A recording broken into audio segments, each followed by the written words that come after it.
કોઈ બી વ્યક્તિને મોક્ષ લેવા માટે આ ધરા ઉપર જે કર્મભૂમિ છે ભારત, એ કર્મ અહીંયા લખાય છે.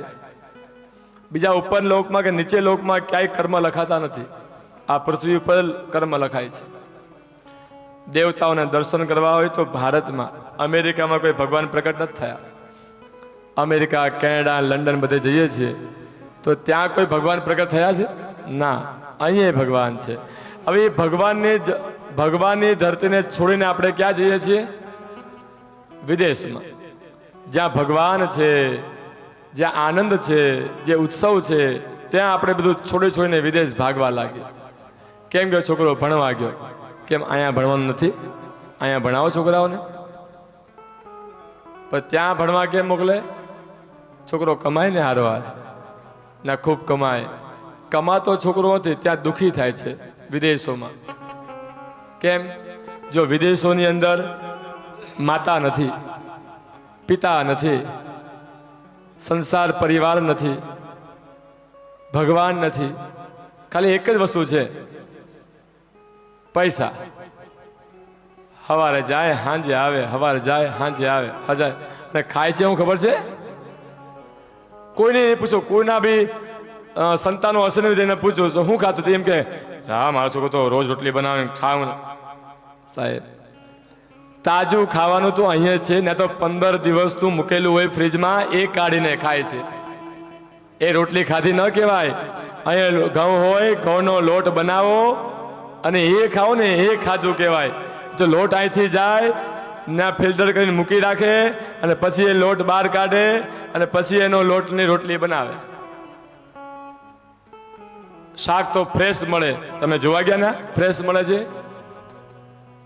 અહીંયા ફ્રેશ નથી મળતું.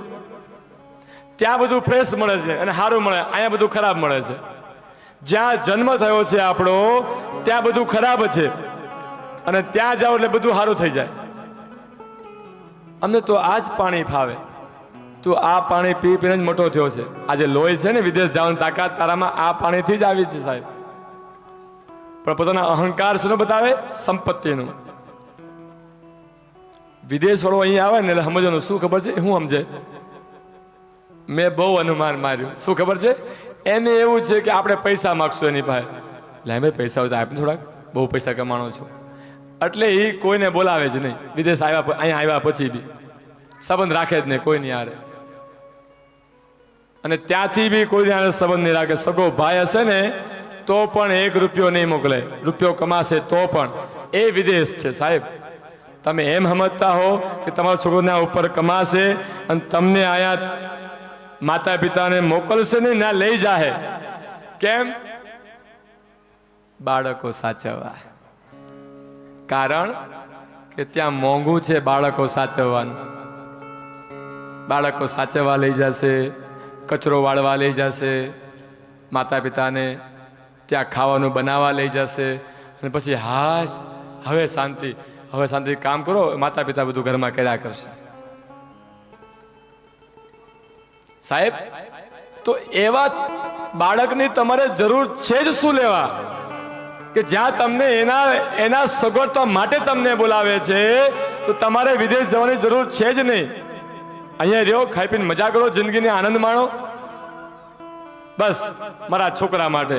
અરે ભાઈ, છોકરો એનું જીવે છે, તું તારું જીવ, તું તારું કર્મ કર. સાહેબ, તારે છોકરાનું કર્મ કરવાની જરૂર નથી.